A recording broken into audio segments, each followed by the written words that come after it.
5억. 서울에 집 한 채 사기엔 절대 적은 돈이 아닙니다. 그런데 이 남자는 왜 1년이 넘도록 집을 사지 못했을까요? 혹시 당신도 지금 이런 생각하고 계신 건 아닌가요? 더 떨어질 것 같은데, 지금 사면 바보 같은데, 조금만 더 기다리면 대한민국 2025년. 지금 당신을 막는 건 돈이 아니라 심리입니다. 오늘 이 영상에서는 5억을 쥐고도 집을 못 산 남자의 실제 사례를 통해 당신이 반복하지 말아야 할 3가지 함정과 지금 바로 써먹을 수 있는 구체적인 타이밍 전략까지 25년 현장 경험으로 정확하게 짚어드립니다. 시작합니다. 2024년 3월, 강남에서 만난 40대 중반 남성 김 씨. 그의 손에는 5억이라는 현금이 쥐어져 있었습니다. 직장은 안정적이고 소득도 괜찮았습니다. 대출도 충분히 받을 수 있는 상황. 강남 3구는 어렵지만 목동이나 일산 정도는 충분히 가능한 조건이었죠. 하지만 김 씨는 말했습니다. 박 팀장님, 지금 사면 안 될 것 같아요. 뉴스 보니까 다들 더 떨어진다고 하던데? 제 주변에서도 다들 기다리래요. 조금만 더 기다리면 더 좋은 기회가 오지 않을까요?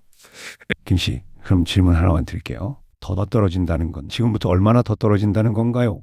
그리고 그게 정확히 언제인가요? 그건 글쎄요. 그냥 다들 그렇게 말하니까. 바로 이 순간 김 씨는 첫 번째 함정에 빠져들고 있었습니다. 알려드리죠. 함정 첫 번째. 함정 1.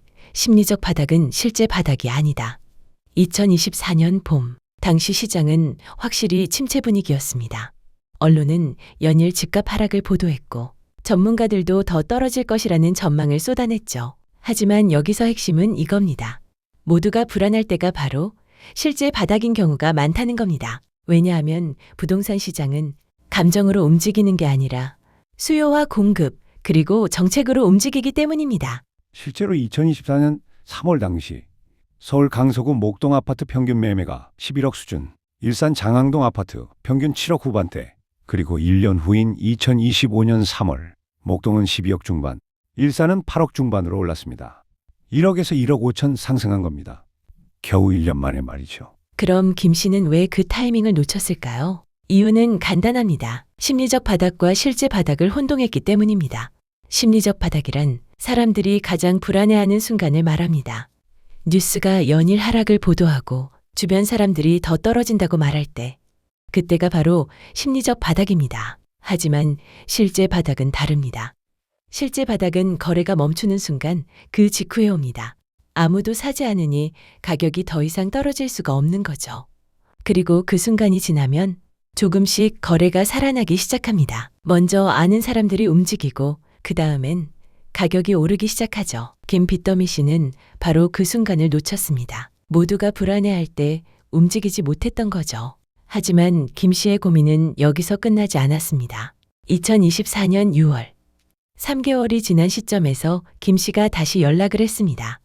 팀장님, 요즘 보니까 조금씩 오르는 것 같긴 한데 그래도 아직은 아닌 것 같아요. 혹시 곧 대책이 나오지 않을까요? 그럼 또 떨어지지 않을까요? 김 씨, 솔직히 여쭤볼게요.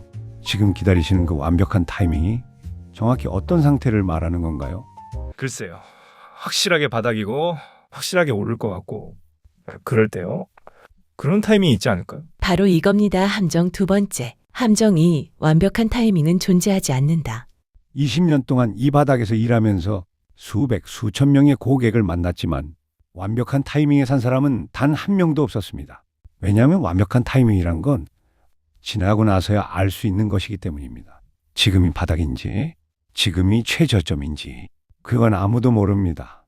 전문가도, 정부도, 저도 모릅니다. 그렇다면 우리가 할 수 있는 건 뭘까요? 답은 간단합니다. 완벽한 타이밍을 기다리는 게 아니라 합리적인 타이밍을 찾는 겁니다.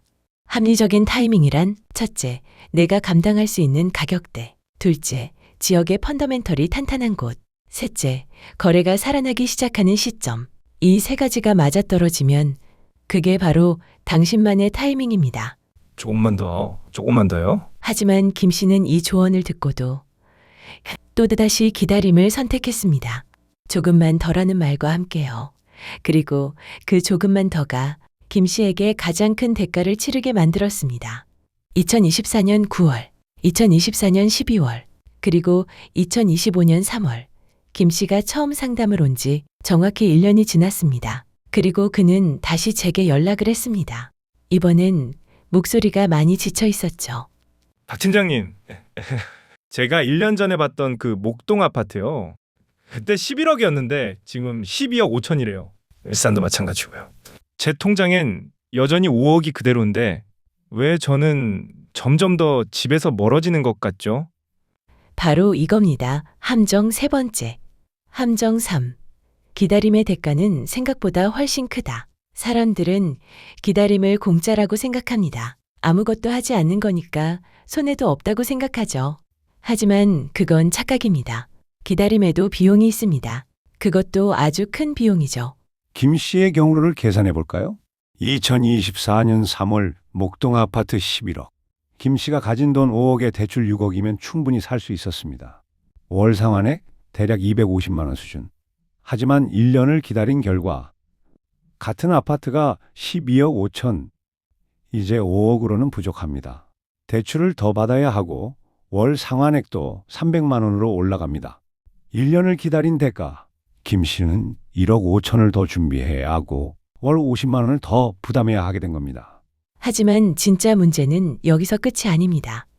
김 씨가 잃은 건 돈만이 아니었습니다. 시간, 심리적 안정, 그리고 기회.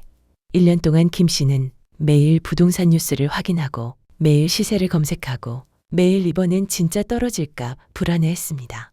가족과의 대화는 줄어들었고 주말마다 모델하우스를 돌아다녔지만 결국 아무것도 결정하지 못했죠. 기다림의 비용은 돈으로 계산할 수 없습니다. 당신의 시간과 에너지, 그리고 기회까지 모두 소진시키기 때문입니다. 2025년 4월, 김 씨는 드디어 결정을 내렸습니다. 그가 선택한 건 목동도 일산도 아닌 김포 한강 신도시의 신축 아파트였습니다. 가격은 8억 5천. 1년 전 목동보다 조금 더 외곽이지만 GTX와 지하철이 연결되는 입지, 그리고 무엇보다 김 씨가 감당할 수 있는 가격. 지금 제가 할 수 있는 최선의 선택. 그게 답인 것 같아요. 축하합니다, 김 씨. 이제 비로소 진짜 시작이네요. 김 씨는 1년 반을 기다린 끝에 비로소 집을 샀습니다. 하지만 그 기다림의 대가는 당초 계획보다 3억을 더 준비해야 했고 1년 반이라는 시간을 소진해야 했습니다. 이게 바로 기다림의 진짜 모습입니다. 자, 이제 정리해 보겠습니다. 오늘 이야기 속 남자가 놓친 3가지. 혹시 이 이야기가 남의 일 같지 않으신가요? 지금 이 순간에도 조금만 덜을 외치며 시간을 흘려보내고 계신 건 아닌지 한 번쯤 점검해 보셔야 합니다. 불안한 시장에서 움직이지 않는 것, 그건 안전한 선택이 아니라 사실은 가장 위험한 선택일 수 있습니다. 오늘 남자처럼 계속 뒤로만 밀리는 그 느낌? 혹시 당신도 느끼고 있진 않나요? 하지만 괜찮습니다. 지금 이 영상을 보고 계신다는 건 이미 당신이 알아채기 시작했다는 증거니까요. 그렇다면 이제 질문은 하나입니다. 당신은 지금 기다리는 사람으로 남을 건가요? 아니면 움직이는 사람이 될 건가요? 부동산 드라마 TV 구독과 좋아요로 당신의 선택을 응원해 주세요. 다음 영상에서 뵙겠습니다.